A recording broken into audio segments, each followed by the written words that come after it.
Konrad Styner, Doctor of Medicine. Tonight's story has the title, And There Was Darkness, and There Was Light, Part 2. Guardian of birth, healer of the sick, comforter of the aged.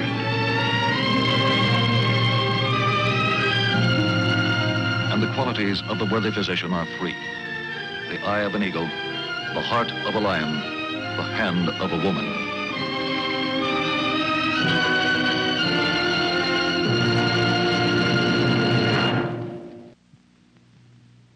Our actual case history tonight concerns the field of psychiatry, science of mental disorders.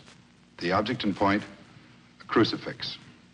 The case in point, Frances Annette Dunbar. She's 30 years old, married, and she's given birth to 4 children. For about 30 years, she had tried to repress the vague, indefinite fears which, despite her efforts, kept growing in her mind. Finally, the breaking point was reached. With the birth of her 4th child, the pent-up fears exploded. For no explainable reason, Frances Dunbar tried to murder her newborn baby. This is not her face or her voice, but these are her actual words. The first evening in the receiving room of the hospital, I kept trying to remember what had brought me there. I was being signed into a hospital. My husband George and Dr. Styner were there, and Sister Benedict and Sister Mary Frances, who had nursed me through my last childbirth. But why were they there? We'll be up to see you, Mama, often. Don't worry about the kids and me. Your job is to get well again. Bye, honey. What had I done? Promised you this. My dear, be strong, brave.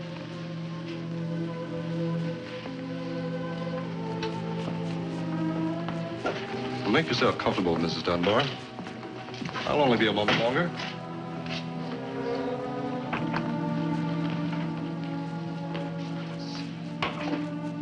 Send these up to her room. The room we have for her. I was alone. Alone with my question. Why was I there? And as I stared at the crucifix, the answer came back to me. I saw again what I had tried to do. I saw myself in my own home, sitting there, all alone, with my new baby nearby. I saw myself rise from my seat, move about the room, trying to deny what could no longer be denied. Somehow, my mind had hardened into a frightening determination. I had to kill my new baby. I saw myself move to the baby, pick it up, and I saw myself moving to the stove. Once again, closer and closer.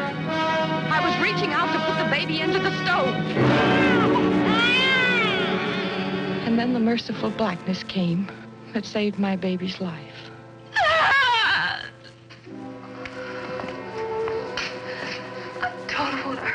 Baby, I don't. Of course not, Mrs. Dunbar. Of course not.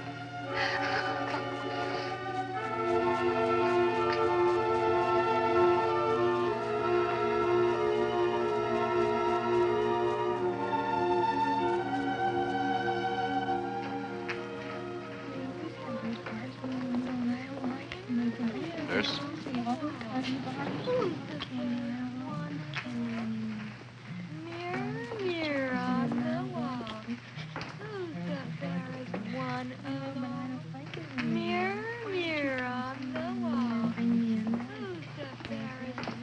This way, Mrs. Dunbar.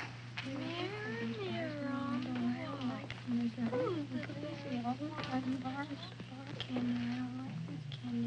yes, it was a nice party. I'm so happy you came. My husband. I know, but I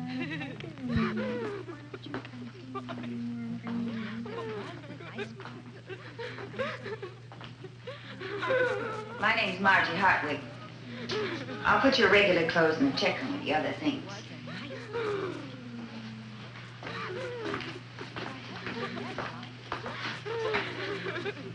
The bedroom doors are always kept open at night. And if you need anything, I'll be at my desk in the hall.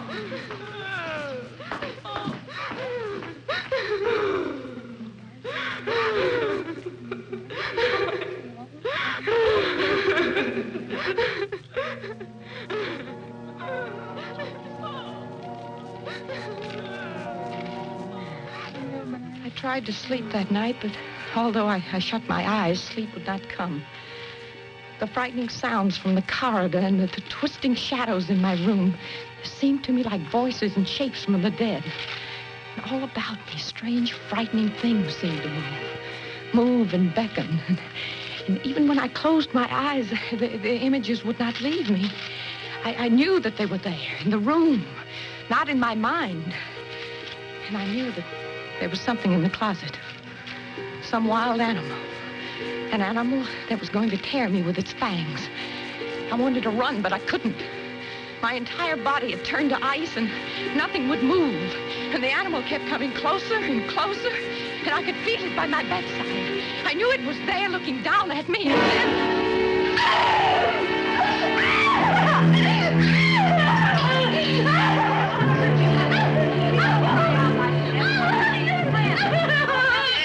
Now, Mrs. Dunbar, it's just old Mrs. Trenton. You shouldn't have left your room, Mrs. Trenton. She thought it was her own bed. She gets lost sometimes. Mrs. Trenton is a very sweet old lady. Everybody here likes her. You will, too. You'll be good friends. I'm sorry if I frightened you.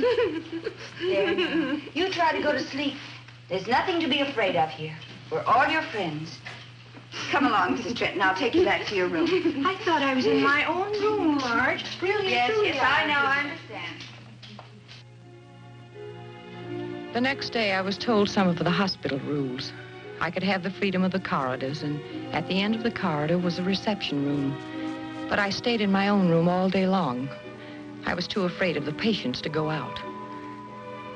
During the second night, other thoughts started crowding into my mind. Thoughts about sharp objects, hammers, scissors, pieces of sharp metal. For many years, I'd been afraid of weapons and anything that might be used as a weapon. And now my mind was crowded with them. I don't know why.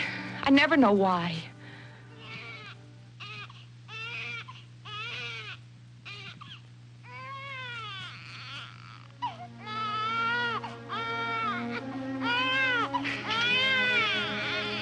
Marge! Marge!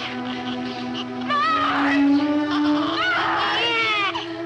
What is it, Mrs. Dunbar? It's my baby. Stop my baby from crying. There's no baby here, Mrs. Dunbar. Well, give me something to sleep. Please make me sleep. Now, you're going to be all right. You're going to be all right. Don't worry. I'll see if I can get you something. I couldn't realize at the time that there was really nothing to fear. I don't know about other state mental hospitals, but at this one, the doctors and nurses treated me with patience and kindness and understanding. But of course, I was in no condition to see that during those first days.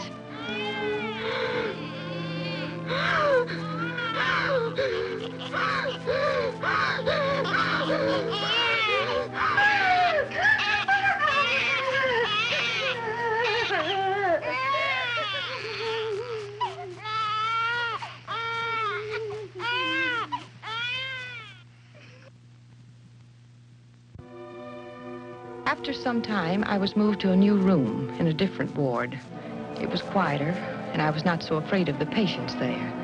I was given some shots, a brain wave, my fingerprints were taken, and my case thoroughly evaluated. Also, I began to attend classes in psychology. And it was then I started to suffer worse physical pains than I had ever suffered before. I had heart attacks. It was real pain, not imaginary. Except there was never anything organically wrong with my heart to account for it.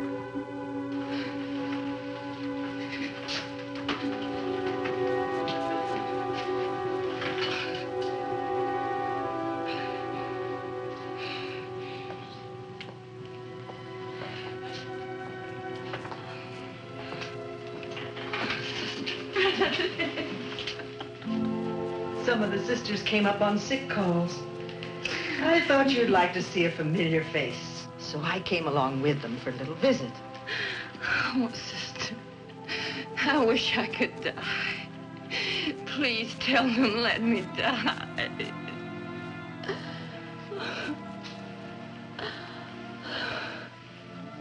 Did I tell you, Francis?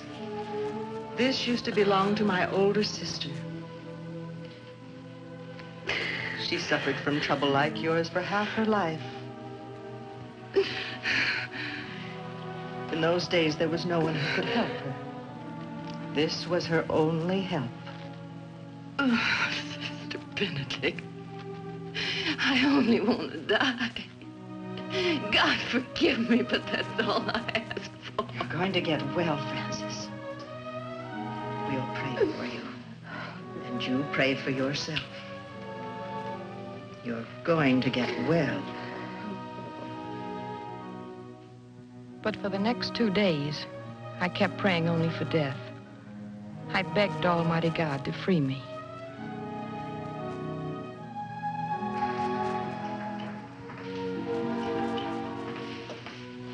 Mrs. Dunbar?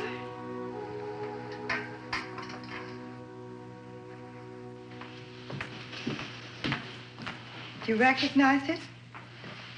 It's your suitcase. Pretty? You're wondering why I brought your clothes to you? Because you're going to wear them when you see Dr. Clifford. Personal appearance is very important here. Dr. Clifford? He's one of our psychotherapists. He's going to help you get well again.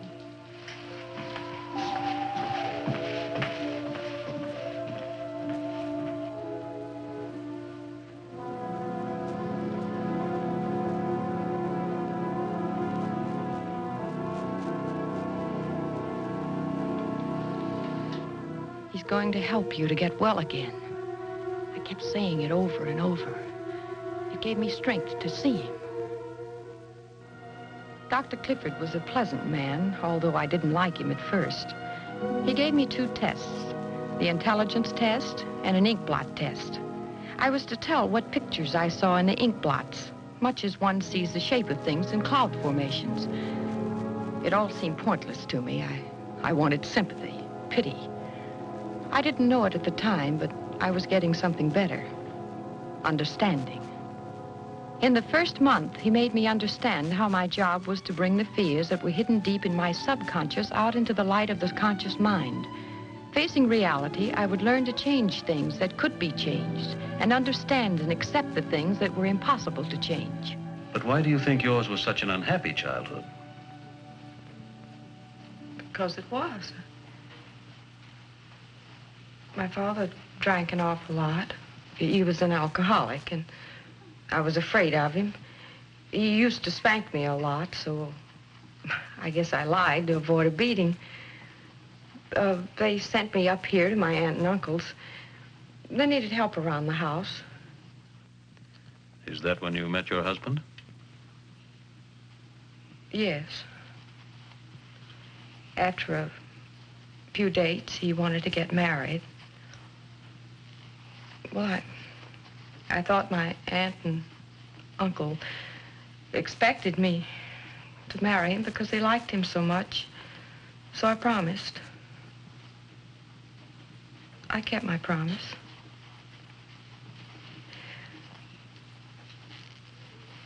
On the way to my own wedding, I hoped I would be killed so I wouldn't have to go through with it. And on my wedding night,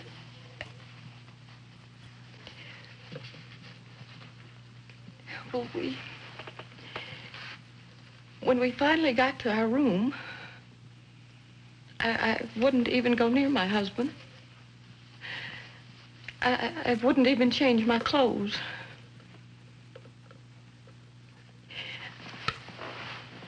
I just sat there in a chair all night long and cried from shame.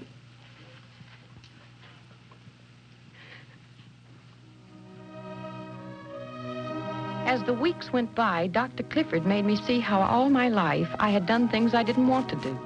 I was afraid I would be punished somehow if I didn't. We were poor, and I blamed it on my husband. I feared pregnancy. I told Dr. Clifford that my husband had none of the qualities that I admired. And little by little, I began to realize that my own husband, through no fault of his own, stood between me and the world of sanity. When was the first time you experienced this fear of children? Oh, it started a long time ago. About how old were you? Can you remember? Oh, I must have been 5 or 6.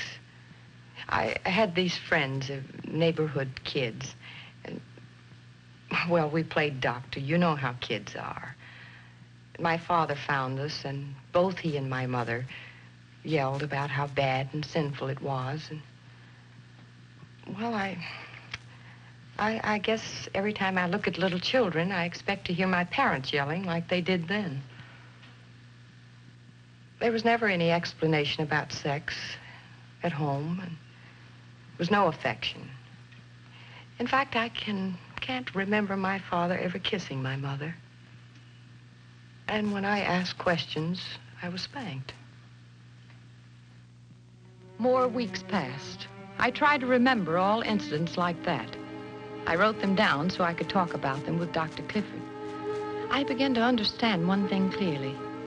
I had gone into marriage not as a mature woman, but as a frightened child full of ignorant prejudices. My fears about the baby stemmed from the fact that I married a man that I was childishly rejecting. So that while I loved the baby consciously, I rejected her subconsciously, because I did not want a baby fathered by a man I didn't love. And yet, in my state of emotional immaturity, I could not have known what love was. I could not have been happy with any man. When my husband and the older children began to visit me, I would look at George in silence, asking myself question after question about our life together. I didn't hate George, and I didn't love him. I felt nothing. It was June. My feelings toward my husband did not change. He was a stranger. A stranger I would have to learn to know. I became more and more dependent on Dr. Clifford. He was a father to whom I could say anything and everything without shame and without fear of punishment. Look who showed up. Big surprise. Hello, Sister. I brought you out some pictures of the babies. From George. He's getting very good with that camera of his. See them? Oh, Helen, look at them. They must take after their mother. This one's the image of his father. Oh, he's a nice-looking boy. Oh, Dr. Clifford asked me to bring you out some things to make something for the baby. Oh, I don't know. What could I make? Well, the little one needs a sweater. I think I have everything here. Good, you didn't forget the knitting needles. I thought I had a little pair of scissors, but for the life of me, I don't know what became of them. I must have dropped them. That's all right, sister. I can get one from Supply. Oh. What is it? I had forgotten all about it. At some time during my visits with Dr. Clifford, the scissors that I had hidden under the cushion had slipped completely out of my mind. It had become unimportant enough to forget. What I used to think of as a deadly weapon was only an ordinary pair of scissors I had misplaced. My second summer at the hospital was coming to an end, and one day toward the middle of September, Dr. Clifford began to push me away, gently, tapering off my dependence on him. My visits to his office were made shorter, and he saw me only twice a week after that. I was beginning to stand on my own 2 feet, thinking for myself. George and the children began to come more often, bringing pictures of the baby, of the house, of my mother.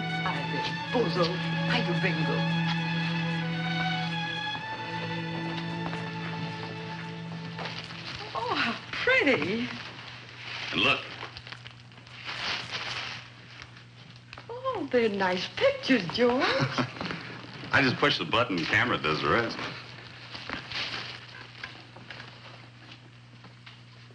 I got some good news. I got a raise. That's wonderful, George. Oh, it's not much. It's just a little raise, but... Well, your mother and I, we figured we could start saving up now for when you come home. For what when I come home? Well, you always wanted a nice room of your own. And, well, we figured that we could start saving now. In a few months, we'd have enough to fix up that old side room for you. You know, your mother's got some real great ideas about color and drapes and stuff like that. Well, that's nice, George, but what about my ideas? Well, we only wanted to do something nice for you. Did I do something wrong again? Of course not. You haven't been wrong, George. I've been wrong. You see, I've been taught something here. Well, it's simply this. From here on in, you know, even in little things like fixing up a room, well, there's only one person alive that can make decisions and make up my mind. And, well, that's me. Fran, I'm not a very bright guy. But I know I must have done something wrong. Whatever it was, I won't never do it again. Fran, I maybe don't know how to show it very much, but you mean an awful lot to me. Be just a little bit patient, please.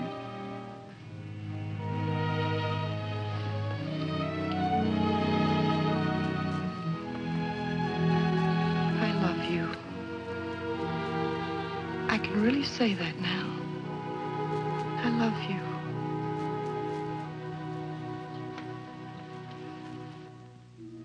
Summer passed into autumn, and autumn into winter. And then one day in early December, Dr. Clifford explained to me about the family care job. It was a step toward rehabilitating me back to my own responsibilities as a wife, a mother, and a homemaker.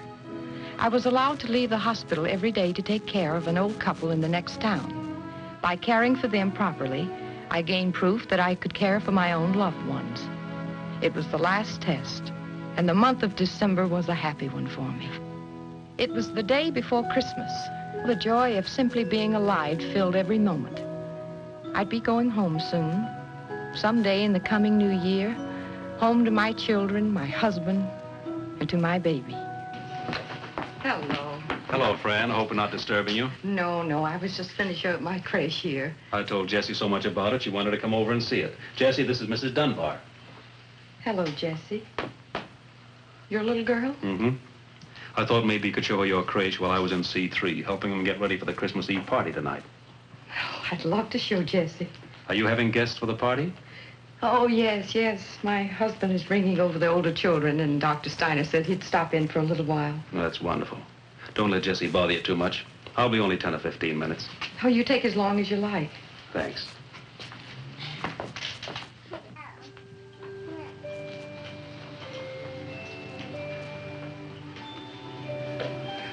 Would you like to put the baby Jesus in for me?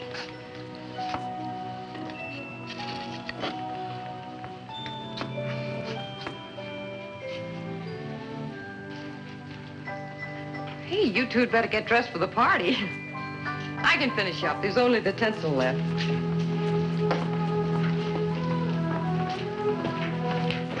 Look who I found. Merry Christmas. Dr. Styner, how nice of you to take the time to drive out. Dr. Clifford was good enough to pick me up. Mrs. Styner had some late shopping to do, last-minute thing. We always plan to avoid it, and every year it happens. No. Oh, Merry Christmas, sweetheart. Merry Christmas, Bingo. Merry Christmas. Thank you. Merry Christmas, honey. I think this is the happiest Christmas my whole life. We brought you another present.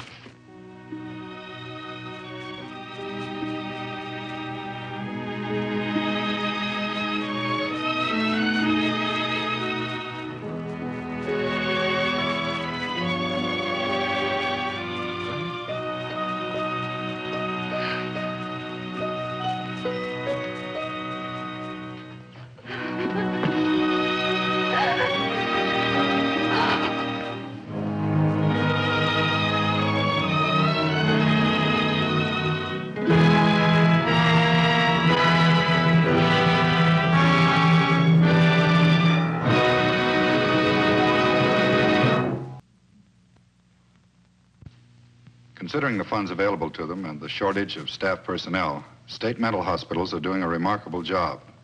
But their task is made needlessly more difficult by public prejudice. There is nothing about mental illness to be ashamed of, and it cannot be cured except by the skill of specially trained doctors. And thanks to those doctors whose lives are devoted to healing the mentally ill, thousands of men and women have been able to return to their rightful places in society, happy, well-adjusted, and unafraid.